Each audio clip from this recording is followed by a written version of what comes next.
사회에 이연벼가 사라지는 날까지 꿋꿋하게 진행될 방송 기담과 진실 시작하겠습니다. 자, 오늘은 출연진부터 소개를 해야 될 것 같아요. 물론 제 좌측에는 여러분들이 좋아하는 악동 투사 나와 있습니다. 안녕하십니까? 반갑습니다. 오래간만이죠. 그죠? 예. 근데 얼굴 낯빛이 많이 헝클어졌습니다. 저녁에 무슨 일 있으셨던 것 같아요. 그건 아니고 인천시의 재정위기가 워낙에 심각하다 보니까 얼굴이 굳어지더라고요. 그렇죠. 예. 속이 상해서 매일 술 두고 계십니다.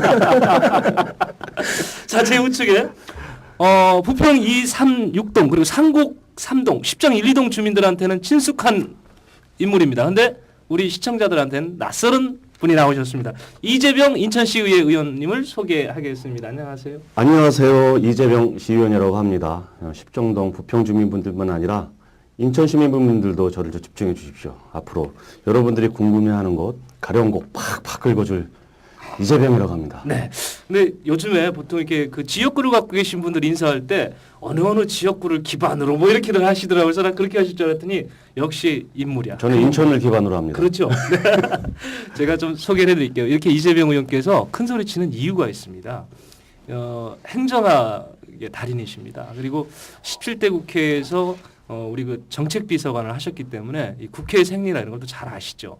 근데 그 전에 시민단체 활동을 많이 하셨거든요. 인천 시민연대 사무국장도 했고 참여자치연대 시민권리국장 그리고 지금도 제가 하는 걸로 알고 있는데 녹지축걷기 운동본부 단장도 하고 계시죠. 네. 그 녹지를 참 좋아하시죠. 김성원 처장님 앞에서 시민단체 얘기하니까 참 나쁘끄럽고 제 과거 다 들키는 것 같아서 요만한 경력이 좀 있고요. 예. 시민사회 입문해서 좀 배운 바 있는데 그걸 살려서 좀 시위에서 열심히 하려고 합니다. 근데 입장과 정견의 차이가 좀 있어서 시민단체 때와 같지는 못하고 그래서 네. 김성호 처장한테 맨날 혼나고 도망다니고 하고 있는데 예. 그 의리네요.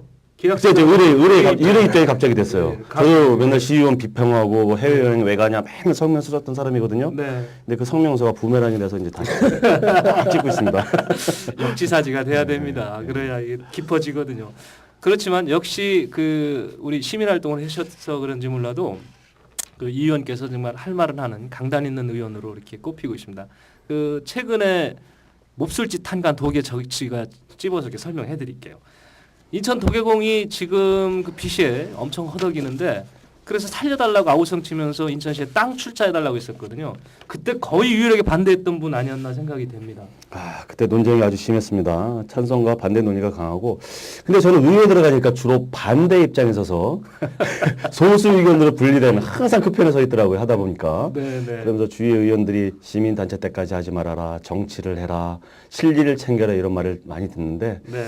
아직까지 그 경지에는 이르지 못한 걸 솔직히 고백을 하면서 뭐 어때요? 제 네. 승질대로 해야죠. 그렇죠. 네, 공약대로 해야죠. 그게 김진영 그때 정무부 시장이 처음으로 우리 시민단체 요구에서 인사 간담회인가 예, 했었잖아요. 인사 간담회를 했었죠. 예. 그러니까 저희가 줄기차게 네. 줄기차게 하셨죠. 지난 이제 지방선거 2010년 지방선거 때 시장 공약 내지는 이제 시의원들 네. 공약으로 인사청문회를 도입해야 된다라고 했는데요. 그렇죠. 기획행정위에 계시고 아까 소개한 것처럼 시민단체 활동을 하다 보니까 예. 그런 이제 의견들을 반영해가지고 결국에는 현실화 시켰어요. 우리 그렇죠. 이 의원님이. 예. 그러니까 이제 안타까운 건 정무부 시장까지만 했는데 예. 그게 이제 공사공단 사장까지 확대됐으면 좋겠다 하는 이제 또 숙제 주시네. 의지를 전달합니다. 반가운 숙제고요.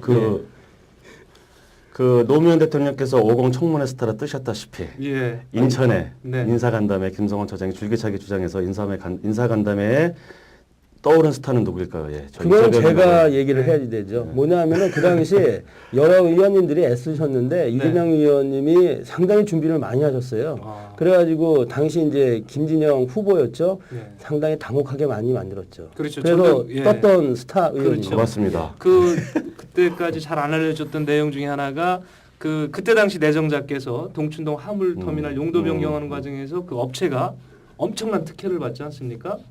그거 나중에 한번 다시 특집 방송 하셔야 돼요. 그렇죠. 네, 하셔야 됩니다. 그거요. 나오셔야 됩니다. 예. 네, 알겠습니다. 그럼 요까지만 하고 왜냐하면 그 다음 다 알려드리면 시청자들 재미가 없어. 자, 오늘 가야죠. 이제 길을 걸어 가겠습니다. 고. 지난주에 우리 기담과 진실 끝나고서 이제 제보를 저희가 받았었어요. 월미우나라에 어떤 문제가 있다. 사실 이제 월미은하레일 쪽은 저희가 그동안 좀 특집을 좀 하려고 해서 준비를 했었던 과정인데 제보를 받아서 내용이 보니까 너무 심각해서 일단 저희가 보도를 했었습니다. 그러니까 달리는 열차에서 전기 집진 장치가 떨어져 가지고 또 큰 사고를 일으킬 뻔했는데 이 사고가 난 거를 시시하고 있다, 은폐해 왔다 이런 내용이었습니다. 그래서 저희가 취재를 해보니까 확인이 돼서 저희가 보도를 했고 또 이걸 계기로 해서 의회에서도 난리가 났었습니다. 이 부끄러운 일인데 저는 이 사건을 이렇게 봅니다. 딴 거보다도 이 계단가 진실이나 우리 글로벌 TV가 이걸 터뜨렸다 이런 게 문제가 아니고 사고를 숨겼다는 건 것 같아요. 심각한 거죠. 예. 보면은 이제 지금 월미은하레일 문제가 이게 예산 낭비의 대표적 사례처럼 지금 알려져 있지 않습니까? 그런 상황에서 특히나 문제는 안전성 문제인데 안 내린 문제로 해가지고 안전성이 담보되느냐 이것이 논란이 있는 상황에서 이거는 전력에 대해서 공급하는 장치 이것도 중요한 부품 아니겠어요? 그렇죠. 그런 사고가 났는데 그거를 감추었다라는 거는 완전 시민들을 우롱한 것이죠. 그렇죠. 예. 시의회에서 입장이 더 심각할 것 같아요. 제가 또 월미은하의 특위 위원입니다. 네, 열심히 하진 않고요. 권교 의원님들 중심으로 열심히 하시는데 저는 거기서 이제 쓴소리 좀 얻는 수준에 불과합니다. 근데 시민의 입장이죠. 그러니까 시민의 눈높이에서 생각해 볼 때 이 차만 움직였다 하면 뭔가 떨어지고 네. 뭐 덜컹거리고 그렇습니다. 이러니 이거에 대해서 이 송 시장님이 얼마나 스트레스 받고 시의원들은 또 얼마나 스트레스 받겠어요. 이게 아니 그렇게 우리나라에 전철이 이렇게 많이 다녀도 운행할 때 부품이 떨어져서 길에 떨어져 있는 네. 그런 일은 없었단 말이에요. 그렇습니다. 근데 아직 기본 중에 기본 차만 움직였다면 뭐가 떨어진다 길바닥으로. 뭐가 부러지고 떨어지고 밑에 시민이 지나가다 맞지나니까 그걸 걱정해야 되는 뉴스 지나가는 것은 이게 뭐 만화에 나오는 건지. 은하에는 퍼즐로 만들었나요? 왜 그러죠? 그래서 그 부분 생각해 볼 때 시민들한테 굉장히 죄송하고 그거는 이제 이렇게 웃으면서 할 얘기는 아닙니다. 거기를 지키고 있는 월미은하레일 주변의 상인분들은 또 얼마나 애가 끊을 것이며 그걸 지켜보고 있는 시민들은 얼마나 또 이게 분통이 터질 일입니까? 행여나 지나가다가 그거 한 건데 어깨라도 머리라도 맞으시면 그런 천분의 1, 100분의 1 되는 사태가 시민이 발생한다고 한다면 이거는 네. 하늘이 놀라고 땅이 꺼질 일인 거예요. 네. 큰일 날 일입니다. 그거. 이번에 의회에서 의회에서도 그 용역을 맡기지 않았습니까? 철저하게 좀 감시를 해가지고 특히나 안전성 부분은 확인을 아주 제대로 하셔야 될 것 같아요. 네. 타보셨어요? 한번 여기 두 분 타보셨어요? 아니 운행을 해야 타보죠. 저는 시민이라는 특권 때문에 한번 탔는데 네. 그 딱딱한 그거를 이제 부드러운 고무 바퀴를 해서 했다고 타봤어요. 네. 그러니까 많이 부드러워졌다는 거예요, 그게. 예. 부드러워졌다고 하면서도 덜컹덜컹 되고 또 울렁울렁 마차를 타는 듯한 그 수준이었고 그 틈과 틈 사이를 벌어진 것을 위에서 내려다보는데 레일의 끝과 끝이 저기 저렇게 벌어져 있으면 네. 저 나중에 좀 큰 문제 있겠다. 그리고 위에서 보면 레일이 이렇게 휘어져 있는 게 보여요. 부실 시공으로 인해서. 지금 바퀴를 바꾼 상태에서 그렇다는 거죠? 예. 그럼 입구에다가 써야 되겠네. 노약자 및 인산부는 타시면 안 됩니다. 이렇게.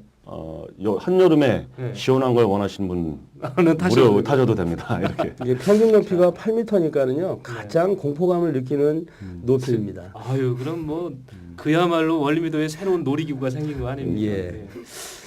그래서 이 문제는 한번 짚고 넘어가야 될 부분인 것 같습니다. 그래서 우리 글로벌 TV가 인천시장한테 질의서를 보냈습니다. 지금 내부에서는 이렇게 문제가 있는데도 정상화시키라고 하는 주체가 인천시장이 아니냐라고 하는 말이 돌고 있습니다. 그래서 이 말의 진실이 뭐냐 이런 질의서를 보냈습니다. 그리고 이게 자꾸 사고가 나는데 그래도 고쳐야 되는 부분인지 그리고 향후에 어떻게 운영을 할 건지 이런 전반적인 거를 질의서를 보냈는데요. 이 질의서가 답변이 오는 즉시 저희가 다시 이 문제를 한번 거론하도록 그렇게 하겠습니다. 오늘 그 이재명 의원께서 이 바쁜 의정 활동을 다 집어 던지고 글로벌 스튜디오로 오신 이유가 있습니다. 저희가 그 시중에 떠도는 괴담이 하나 있는데 도대체 이 괴담의 그 근원지가 아니라 이게 진실을 모르겠는 거예요. 그래서 이거를 좀 밝혀내실 분은 역시 행정의 달인 우리 이재명 의원뿐이 없다. 이분은 할 말을 할 테니까. 그래서 저희가 부탁을 했는데 밝혀내셨습니다. 그래서 그 얘기를 듣고자 오늘 모셨는데요.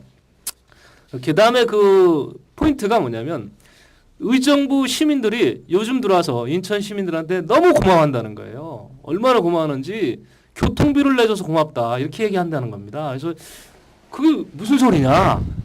결국 이제 의정부하고 저희하고 연결될 수 있는 건 의정부 경전철 운영뿐이었거든요. 인천교통공사가 의정부의 경전철을 운영 대행을 맡게 되는데 이 과정에서 나온 얘기가 아닌가 이렇게 봅니다. 그래서 이 부분에 대한 자료를 좀 의원님이 접근해서 좀 연구를 해주십사 했는데 오늘 결국은 폭탄을 들고 나오셨어요. 폭탄을. 예, 늘 그렇습니다. 그런 건가요?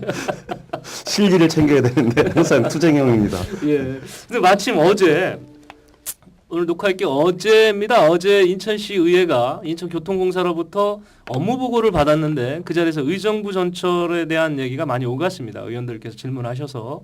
근데 그 답변이 인천교통공사 오웅식 사장께서 의정부 경전철을 운영을 하면은 2019년까지 6억 정도가 흑자를 보일 겁니다. 이렇게 답변을 했습니다.